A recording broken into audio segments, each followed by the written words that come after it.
آج کی ویڈیو میں ہم بات کریں گے تاریخ کے ایک عظیم مجاہد ٹیپو سلطان کے بارے میں، جنہوں نے برطانوی سامراج کے خلاف جنگ لڑی اور ہندوستان کی آزادی کے لیے بے پناہ قربانیاں دی، حتیٰ کہ اپنے وطن یعنی ہندوستان کے لیے اپنی جان تک قربان کر دی۔ ٹیپو سلطان 20 نومبر 1751 کو کرناٹک میں پیدا ہوئے۔ ان کے والد حیدر علی میسور کے حکمران تھے۔ ٹیپو سلطان کو ابتدائی عمر میں ہی جنگی تربیت دی گئی، جس نے انہیں مستقبل کے چیلنجز کا مقابلہ کرنے کے قابل بنایا۔ وہ عربی، فارسی، اردو اور انگریزی زبانوں پر عبور رکھتے تھے، جس نے ان کی قائدانہ صلاحیتوں کو مزید نکھارا۔ ان کی تعلیم میں دینی علوم، فلسفہ، تاریخ اور جنگی حکمت عملیوں کی تربیت شامل تھی۔ ٹیپو سلطان نے میسور کی ریاست کو ترقی کی راہ پر گامزن کیا۔ انہوں نے میسور کو ایک تجارتی مرکز بنایا، مختلف ممالک کے ساتھ تجارتی تعلقات قائم کیے۔ میسور میں کئی صنعتیں قائم کی، جن میں ہتھیار سازی، ریشم کی پیداوار اور زراعتی مصنوعات کی پروسیسنگ شامل ہے۔ مقامی صنعتوں کی حوصلہ افزائی کی اور انہیں جدید ٹیکنالوجی سے لیس کیا۔ انہوں نے میسور کو ایک مضبوط اقتصادی ریاست بنایا۔ ٹیپو سلطان نے اپنے والد کی وفات کے بعد میسور کی حکمرانی سنبھالی اور انگریزوں کے خلاف 4 بڑی جنگیں لڑی۔ ان جنگوں میں ان کی جنگی حکمت عملی اور بہادری نے انگریزوں کو حیران کر دیا۔ پہلی میسور جنگ 1767 کو ہوئی، جس میں ٹیپو سلطان نے اپنے والد حیدر علی کے ساتھ مل کر انگریزوں کو شکست دی اور امن معاہدے پر مجبور کیا۔ دوسری میسور جنگ 1780 کو ہوئی، جس میں ٹیپو سلطان نے انگریزوں کو شدید نقصان پہنچایا اور ان کی فوج کو پیچھے ہٹنے پر مجبور کر دیا۔ تیسری میسور جنگ 1790 کو ہوئی۔ اس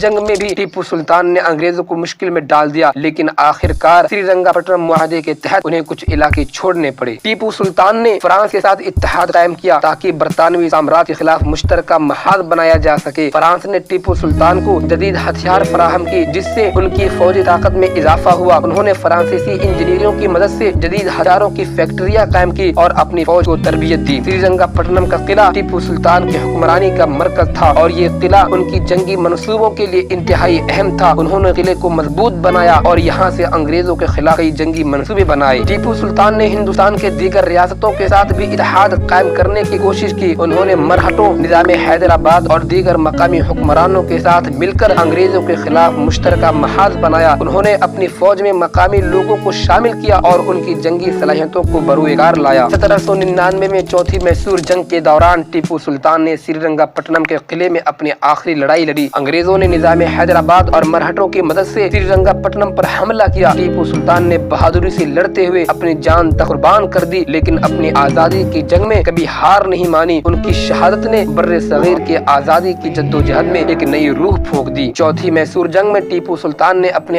آخری سانس تک لڑائی جاری رکھی۔ انہوں نے اپنی فوج کو حوصلہ دیا اور انگریزوں کے آگے سر جھکانے سے انکار کر دیا۔ ان کے آخری الفاظ، شیر کی ایک دن کی زندگی گیدڑ کی 100 سالہ زندگی سے بہتر ہے، آج بھی ہمارے دلوں میں گونجتے ہیں۔ ٹیپو سلطان کی بہادری، حریت پسندی اور قربانی کی داستانیں آج بھی زندہ ہیں۔ ان کے کارنامے ہندوستان کی تاریخ میں سنہری حروف سے لکھے گئے ہیں۔ انہوں نے ہمیں یہ سکھایا کہ آزادی کی قدر اور حفاظت کے لیے جان کی بازی لگانی پڑتی ہے۔ ٹیپو سلطان نے علمی میدان میں بھی نمایاں خدمات انجام دی۔ انہوں نے مدارس اور علمی ادارے قائم کیے جہاں دینی و دنیاوی تعلیم دی جاتی تھی۔ انہوں نے علمی کتابوں کا ترجمہ کروایا اور علمی کاموں کو فروغ دیا۔ ٹیپو سلطان نے اپنے دور حکومت میں عوام کی فلاح و بہبود کے لیے کئی منصوبے شروع کیے۔ انہوں نے سڑکوں، پلوں اور عوامی سہولیات کی تعمیر کی۔ انہوں نے اپنے عوام کے معیار کی زندگی کو بہتر بنانے کے لیے کئی اصلاحات کی۔ ٹیپو سلطان کی یادگاریں، ان کے دور کے قلعے اور ان کی جنگی حکمت عملیوں کے نشان آج بھی ہمیں ان کی عظمت کی یاد دلاتے ہیں۔ ان کے بنائے ہوئے راکٹ آج بھی جدید جنگی ہتھیاروں کی تاریخ میں اہم مقام رکھتے ہیں۔